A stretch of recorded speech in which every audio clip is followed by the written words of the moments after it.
Je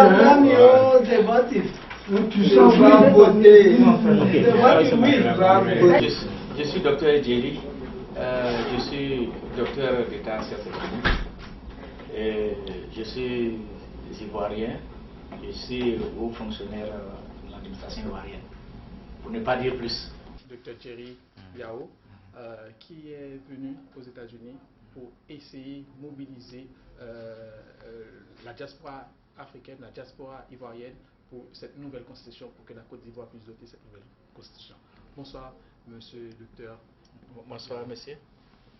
La première grande question que je voudrais vous poser, c'est une question que peut-être tout le monde aimerait savoir, la réponse: pourquoi la Côte d'Ivoire dotée d'une nouvelle constitution? Oui, merci, monsieur. La Côte d'Ivoire, le président de la République a jugé utile de doter la Côte d'Ivoire d'une nouvelle constitution pour plusieurs raisons. La première raison, c'est qu'après la grave crise que nous avons traversée donc pendant plus de 10 ans, mais au départ, dès le départ de la crise, tous les acteurs politiques se sont réunis à Marco VI et se sont mis d'accord sur la nécessité de réviser certains articles de l'ancienne Constitution. Ça veut dire quoi? Ça veut dire que tout le monde est d'accord pour qu'on change un certain nombre d'articles dans l'ancienne Constitution. Deuxièmement, le président, fort de cela, pendant la campagne, a pris l'engagement de doter donc la Côte d'Ivoire d'une constitution. Donc le président de la République ne fait que, en entreprenant maintenant, ne fait que respecter l'engagement qu'il a pris vis-à-vis du peuple de Côte d'Ivoire. Troisième élément, depuis 2002 jusqu'à aujourd'hui, beaucoup de choses ont évolué du point de vue sociologique, politique, économique, culturel, etc., etc. Et puis, les sociétés évoluant, le temps passant, la vie des nations évoluant, le contexte international évoluant, les aspirations évoluant, le président de la République a jugé nécessaire de doter, en plus des différents articles sur lesquels tout le monde était d'accord à Marco VI, d'inclure, de prendre en compte beaucoup davantage de domaines, d'où la nouvelle constitution. La deuxième question que je voulais vous poser, parce que l'exécutif a rédigé cette constitution sur quelle base?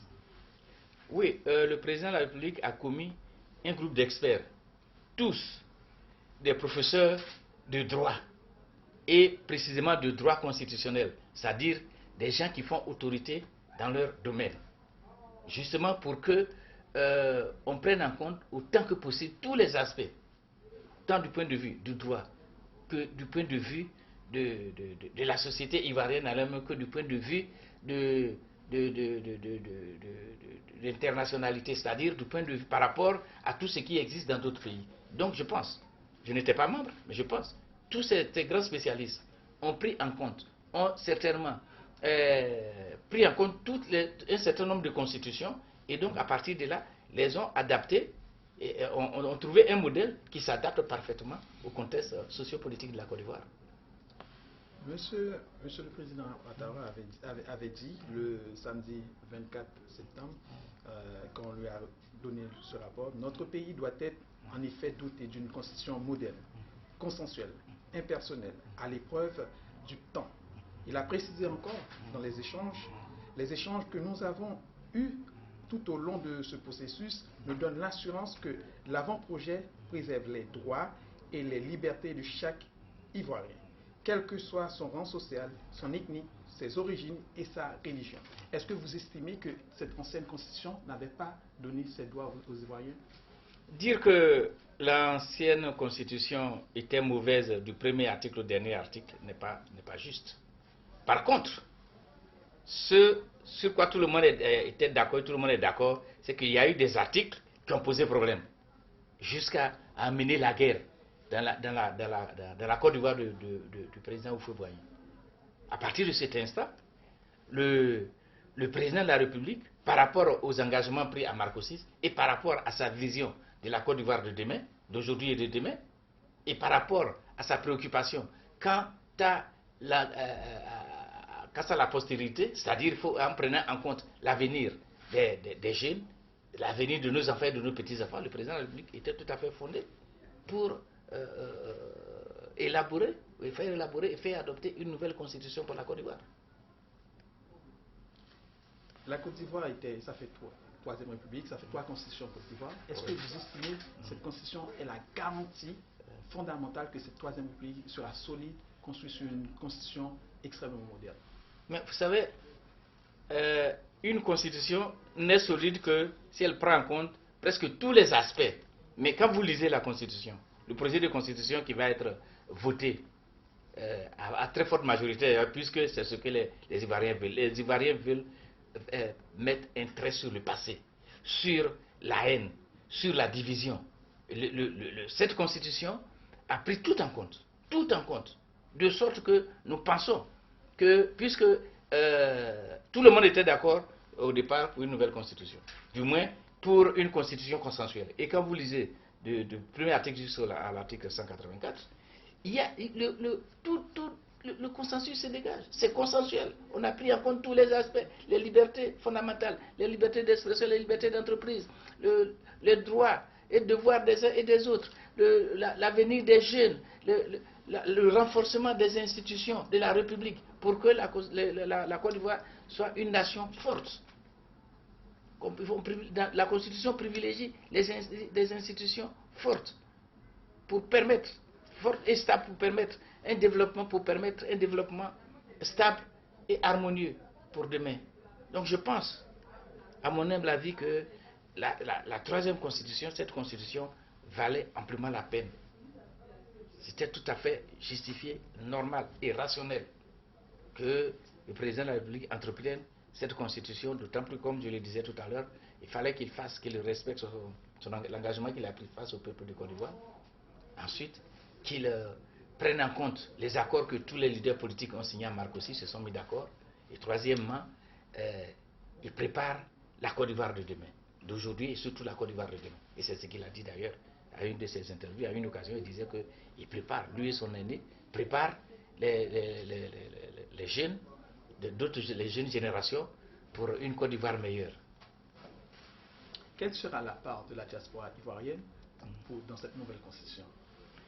La constitution prévoit, je n'en dis pas plus parce que vous savez, moi, je ne suis pas autorité politique, je suis un haut fonctionnaire, je ne suis pas autorité politique, mais dans tous les cas, la constitution prévoit d'ailleurs que les intérêts et les intérêts de la diaspora ivoirienne seront pris en compte.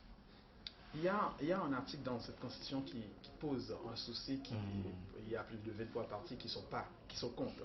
Avec un tiers du Sénat, avec cette nouvelle, un tiers du Sénat devrait être nommé par le président de la République. Est-ce que c'est un souci au niveau de cette constitution?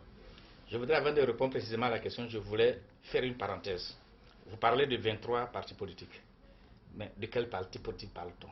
À part le FPI qui représente quelque chose. Il y a des partis politiques qui n'ont jamais pu faire un congrès parce qu'ils ne sont pas capables de réunir le nombre nécessaire pour une table de séance. Les partis politiques qui se limitent à des familles, parfois dans certains même leaders, s'ils vont aux élections, leurs propres femmes ne voteraient pas pour eux. Il y a des partis politiques, certains qui sont leaders de partis politiques, qui occupaient des postes très importants dans l'ancien régime, qui n'ont même pas pu être élus, ils ont été balayés au premier tour. Alors de quoi parle-t-on? De quel parti politique parle-t-on? Soyons sérieux. Soyons sérieux. Est-ce que le fait que de nommer un tiers... Justement, j'en reviens. Je dis non, je veux dire que de façon très claire, des soi-disant 23 partis politiques, il y a à peine un ou deux partis politiques qui représentent quelque chose sur les sujets politiques. Les autres non. Et puis, le fait que le président nomme un tiers, mais ce n'est pas nouveau. Au Canada, tous les sénateurs, je dis bien tous les sénateurs, vous pouvez vérifier, tous les sénateurs sont nommés par le gouverneur général sur proposition du Premier ministre. Est-ce pour autant, on peut dire que le Canada n'est pas une démocratie?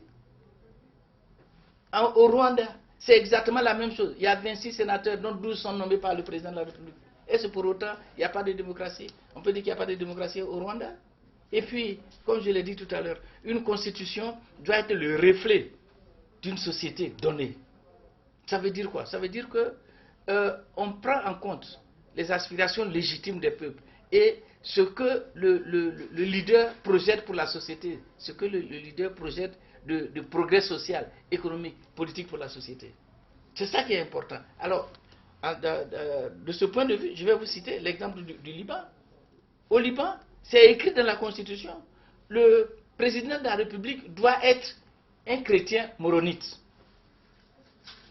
Le Premier ministre doit être un musulman sunnite. Et le président de l'Assemblée nationale doit être un musulman chiite. C'est l'organisation politique qui permet la cohésion, qui permet et entretient la cohésion sociale. Qu'est-ce qu'on veut? Un chef, un président de la République, qu'est-ce qu'il veut? Il veut pour le progrès social, pour la cohésion sociale et le renforcement de la société. Alors, nous, Ivoiriens, est-ce que, entre nous, est-ce que vous pensez que le deuxième amendement de la Constitution américaine peut être appliqué et proposé en France, en Angleterre, en Côte d'Ivoire, et même tout près ici au Canada? Ça veut dire quoi? Ça veut dire que chaque chef, chaque société, chaque nation se donne la loi qui lui est favorable, qui lui permet de progresser dans la cohésion et dans le renforcement des différentes institutions, parce que nous avons besoin d'institutions solides. Et chers téléspectateurs, téléspectatrices, je vous rappelle, cette constitution a 184 articles en 50 chapitres. Ensuite, ce texte était soumis à l'examen le 28 septembre, si je ne me trompe pas, au Conseil des ministres, au Conseil des ministres, le 4 à l'Assemblée nationale, 4 et 5 octobre, et le 30, c'est le référendum. Est-ce que vous êtes confiant que ce référendum va passer avec une majorité écrasante? Je suis absolument confiant. Parce que, comme je vous ai dit tout à l'heure, il y a des partis politiques qui gesticulent, qui ne représentent rien, strictement rien sur le terrain. Ils sont incapables d'avoir un seul siège à l'Assemblée. Ils sont incapables d'avoir une seule mairie en Côte d'Ivoire. Alors, de quoi parle-t-on? Je dis, au moment où nous parlons, le RHDP est très largement majoritaire. Or, nous avons deux chefs. Nous sommes respectueux de la parole du chef au RHDP.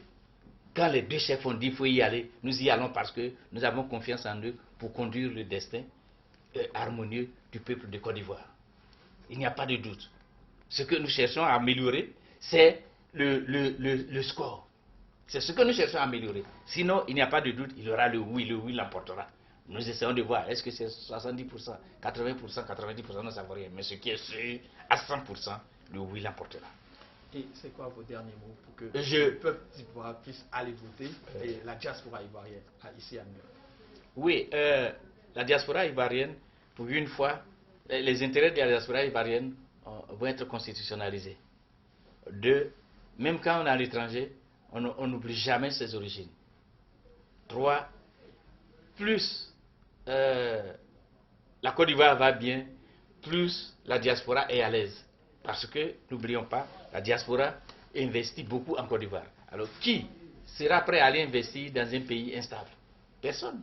Donc, nous pensons que la diaspora, tout autant que tous les Ivoiriens de Côte d'Ivoire qui se trouvent, a son intérêt dans la stabilité qu'apportera